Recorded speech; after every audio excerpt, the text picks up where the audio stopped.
بایزید اول 761 ہجری بمطابق 1360 عیسوی میں پیدا ہوا۔ 1389 عیسوی کوسوو کی پہلی جنگ میں بایزید اول اپنے والد کے ہمراہ صلیبیوں سے عندگی سے لڑا۔ اسی جنگ کے اختتام پر اس کے والد سلطان مراد اول کی شہادت کے بعد وہ سلطنت عثمانیہ کا چوتھا حکمران بنا۔ بایزید اول بڑا بہادر، حوصلہ مند، فیاض اور اسلامی فتوحات کے بارے میں بڑا جذباتی تھا۔ اسی وجہ سے اس نے فوجی امور کی طرف خصوصی توجہ مبذول کی اور اناطولیہ میں ریاست کرامان کو اپنی سلطنت میں شامل کرنے میں کامیاب ہوا اور اناطولیہ میں قائم نصرانی امارات کو نشانہ بنایا، حتیٰ کہ ایک سال کے قلیل عرصہ میں یہ تمام امارات سلطنت عثمانی کا حصہ بن گئیں، جس کی بدولت سلجوقوں کے بعد پہلی بار سلطنت کے اندر ایک سیاسی اتحاد قائم ہوا۔ بایزید کے دور حکومت میں یورپی ساحلوں پر موجود صرف مضبوط قلعوں والے شہر ہی سلطنت عثمانی کا حصہ بننے سے بچ سکے، جن میں ایتھنز اور قسطنطنیہ شامل ہیں۔ بایزید نے یورپی اور اناطولی محاذوں پر اس برق رفتاری سے حملے کیے کہ اسے یلدیرم، جس کا معنی بجلی ہے، کا لقب دیا گیا۔ سربیا کے ساتھ بایزید نے دوستانہ تعلقات قائم کرنے کی پالیسی اختیار کی، حالانکہ سرب ہی عثمانیوں کے خلاف بلکانی اتحاد کے قیام کا سبب تھے۔ اس سے بایزید کی غرض یہ تھی کہ وہ دولت سربیا سے اپنے اور ہنگری کے درمیان ایک دیوار کا کام لیں۔ بایزید ایک ایسے حلیف کی ضرورت محسوس کرتا تھا جو ایشیائے کوچک کی اسلامی ترکی سلجوقی امارات کے بارے اس کی نئی عسکری پالیسی میں اس کے کام آ سکے۔ اس لیے بایزید نے سربیا والوں سے اس بات پر اتفاق کر لیا کہ شاہ لازار، جو مار کے کوسوو میں قتل ہو گیا تھا، کہ دونوں بیٹے سربوں پر حکومت کریں، سلطنت عثمانیہ سے دوستی کے تعلقات رکھیں، جزیہ دیں اور سپاہیوں کی ایک مقررہ تعداد مہیا کریں جو جنگوں میں ایک الگ یونٹ کی صورت میں سلطان کی فوج میں شامل ہو۔ سلطان نے شاہ لازار کی بیٹی سے شادی کر کے اس معاہدے کو مضبوط کرنے کی کوشش کی۔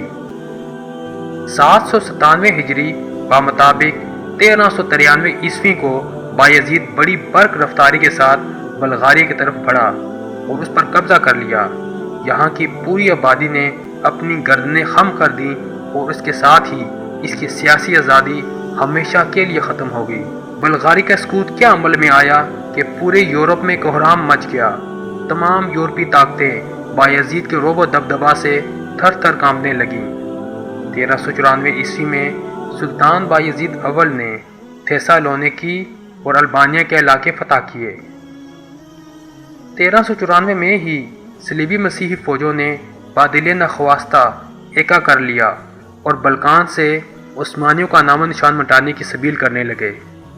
شاہ ہنگری سگسمند اور پاپ ناہم بونیفیس دولت عثمانی کے خلاف صلیبی مسیحی یورپی اتحاد کی تبلیغ کے لیے اٹھ کھڑے ہوئے۔ اس اتحاد میں بہت سی سلطنتیں، جس میں جرمنی، فرانس، انگلستان، اسکاٹ لینڈ، سوئٹزرلینڈ، جنوبی زیریں علاقے اور اٹلی کی بعض امارات شامل تھیں۔ یہ سلطنت عثمانیہ کے خلاف 14ویں صدی عیسوی کا سب سے بڑا اتحاد تھا۔ اس صلیبی حملے میں تقریباً 12 لاکھ جنگجوؤں نے حصہ لیا۔ 800 ہجری بمطابق 1396 عیسوی میں صلیبی فوجیں ہنگری کی طرف بڑھیں، لیکن سپہ سالاروں اور سرداروں کے درمیان اور سگسمند کے درمیان جنگ سے پہلے اختلافات پیدا ہو گئے۔ سگسمند اس بات کو ترجیح دیتا تھا کہ صلیبی لشکر انتظار کرے اور جب عثمانی لشکر حملہ کرے تو وہ تب جنگ شروع کرے، لیکن باقی سپہ سالار اس انتظار کے حق میں نہ تھے۔ انہوں نے بغیر کسی انتظار کے اپنی فوجوں کو لیے نیکوپولس تک پہنچ گئے۔ دونوں فوج کا ٹکراؤ 1396 میں نیکوپولس کے مقام پر ہوا۔ بایزید کے ساتھ تقریباً 1 لاکھ سپاہی تھے۔ یہ تعداد یورپی صلیبی اتحادی فوجوں کے مقابلے میں بہت تھوڑی تھی، لیکن عسکری نظام اور اسلحہ کے لحاظ سے وہ یورپیوں پر فوقیت رکھتے تھے۔ سو اکثر نصرانی شکست خوردہ بھاگ کھڑے ہوئے، کئی قتل ہوئے اور ان کے بہت سے قائد گرفتار ہوئے۔ اس جنگ میں بے انداز مالی غنیمت عثمانیوں کے ہاتھ لگا۔ شاہ ہنگری سگسمند، جس کا غرور اس حد تک بڑھا ہوا تھا اور وہ اپنی فوجی قوت کے بارے میں اس قدر پر اعتماد تھا کہ اس نے کہا تھا کہ اگر آسمان اوپر سے گر پڑے تو ہم اسے اپنے نیزوں پر اٹھا لیں گے، وہ بھی فرار ہوا۔ اس کے ساتھ روڈس کے گھوڑ سوار دستہ کا رئیس بھی تھا۔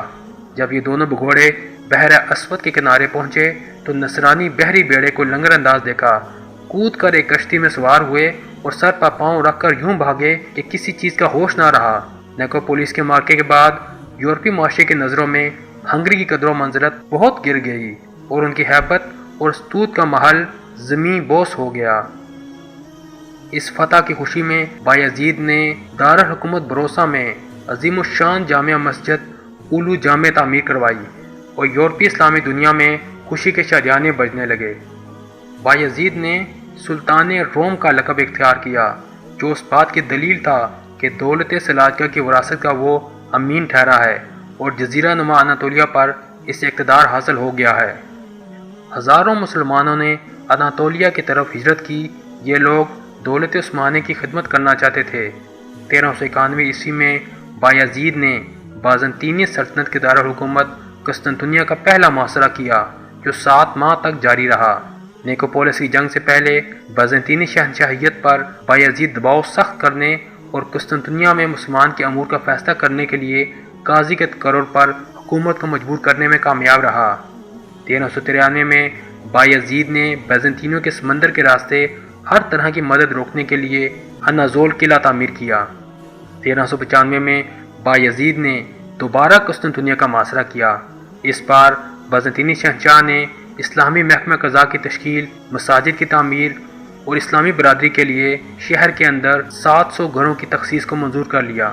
ایک کثیر آبادی والے محلے کے نصف حصے کو چھوڑ دیا، جس میں عثمانی فوجی حفاظتی دستہ ٹھہرا جو 6000 سپاہیوں پر مشتمل تھا۔ دولت بازنطینیہ پر مقرر جزیہ بڑھا دیا گیا۔ اس کے علاوہ یہ اجازت بھی لی گئی کہ بیزنطینی دارالحکومت میں مسلمان اذان پڑھ سکیں گے۔ معرکہ نیکوپولس میں عظیم کامیابی کے بعد عثمانیوں نے اپنے پاؤں بلقان میں جما لیے، جس کی وجہ سے بلقانیوں کے اندر خوف و ہراس پھیل گیا۔ بوسنیا نے بھی دولت عثمانی کی اطاعت قبول کر لی۔ عثمانی لشکروں نے نصرانی جنگجوؤں کا پیچھا جاری رکھا تاکہ انہیں کسی میدان میں واپس آنے کی ہمت نہ ہو۔ سلطان بایزید نے جزیرہ نما مورا کو فتح کرنے کے بعد اس کے حکام کو سزا دی جو صلیبی اتحاد کے لیے عسکری مدد لے کر آئے تھے، اور بازنطینی شہنشاہ کو سزا دینے کے لیے بایزید نے مطالبہ کیا کہ وہ قسطنطنیہ اس کے حوالے کر دے۔ سلطان کے مقابلے میں شاہ ایمانوئل نے یورپ سے امداد کی اپیل کی، لیکن سب بے سود۔ حقیقت یہ ہے کہ قسطنطنیہ پر قبضہ بایزید اول کے جہادی پروگرام میں بہت بڑی اہمیت رکھتا تھا۔ 1397 میں اسی لیے وہ ایک لشکر اجرا لے کر بڑھا اور بازنطینی دارالحکومت کا سخت محاصرہ کر لیا۔ قسطنطنیہ کا یہ محاصرہ 1401 تک جاری رہا، جس کے دوران ایک مرتبہ نوبت یہاں تک آ پہنچی کہ بازنطینی حکمران شہر چھوڑ کر فرار ہو گیا اور قریب تھا کہ شہر مسلمان افواج کے ہاتھ آ جاتا۔ یورپ اس انتظار میں تھا کہ آج یا کل کس وقت اس قدیم دارالحکومت کا سقوط عمل میں آتا ہے کہ سلطان ایک نئے خطرے سے نمٹنے کے لیے محاصرہ اٹھا کر مشرقی علاقوں کی طرف روانہ ہو گیا۔ 1400 عیسوی میں وسط ایشیا کا جنگجو حکمران تیمور مقامی حکومتوں کو زیر کر کے ایک وسیع سلطنت قائم کرنے میں کامیاب ہو گیا۔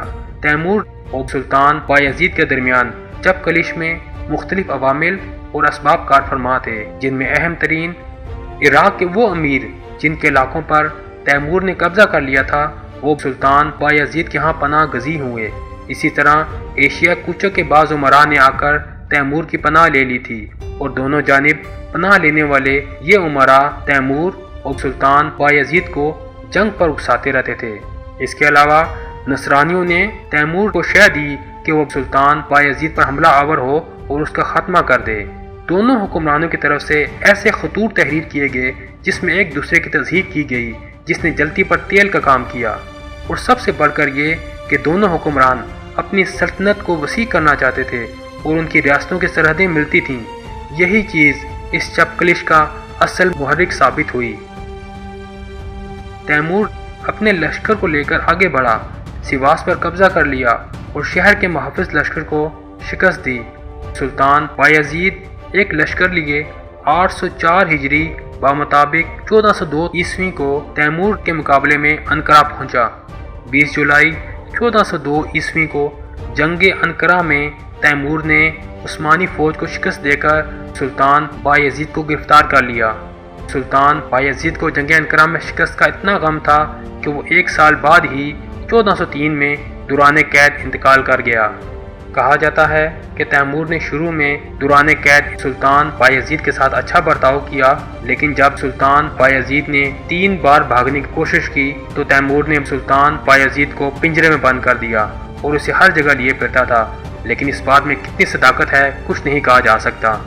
تیمور کے مقابلے میں سلطان بایزید کی ناکامی کی وجہ اس کی عجلت اور وہ جنگی جنون تھا جس کی بدولت وہ اپنے مد مقابل کی صحیح طاقت کا اندازہ نہ لگا سکا تھا۔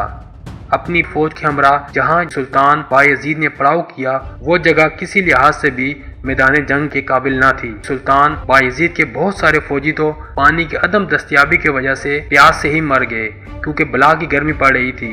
جو ہی دونوں لشکر آپس میں گھٹے، تتاری لشکروں کے پاؤں اکھڑ گئے جو سلطان بایزید کی فوج میں تھے اور وہ انقرہ سے بھاگ کھڑے ہوئے۔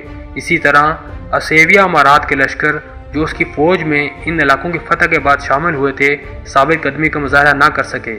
سلطان بایزید اور اس کی بقیہ فوج بڑی بہادری سے لڑی لیکن ان کی ایک نہ گئی اور میدان تیمور کے ہاتھ رہا۔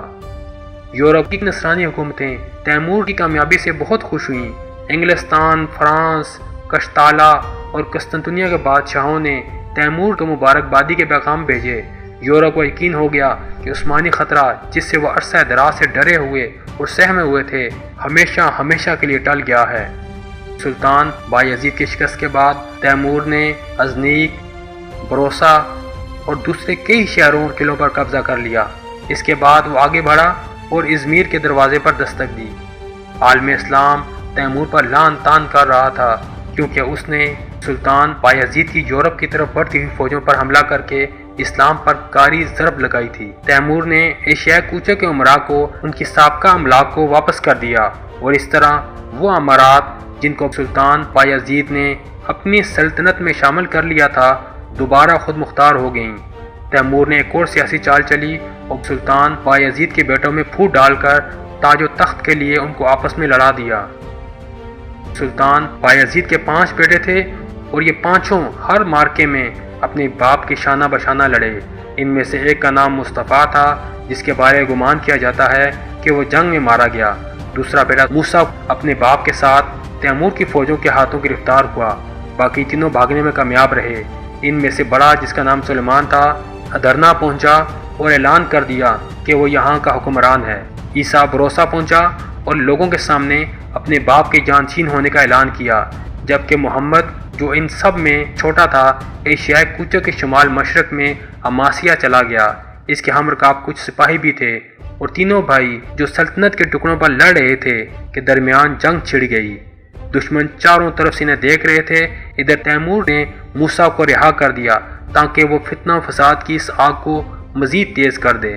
جب خشک و تر سب جل کر راکھ ہو گیا تو تیمور اپنے لشکر کو لیے آگے بڑھا اور اپنے پیچھے شہروں کو اس حال میں چھوڑا کہ وہ سب بری حالت میں ویرانوں کا منظر پیش کر رہے تھے۔ لا قانونیت اور بدحالی گویا صدیوں سے ان شہروں کا مقدر تھی۔ یہ خانہ جنگی 10 سال 1403 عیسوی سے 1413 تک جاری رہی۔ اندرونی اختلافات کے باوجود عثمانی انقرہ میں پہنچنے والی مصیبت کے سامنے ڈٹ گئے، یہاں تک کہ 1413 عیسوی کو محمد اول بلا شرکت غیر عثمانی سلطنت کا تاجور قرار پایا۔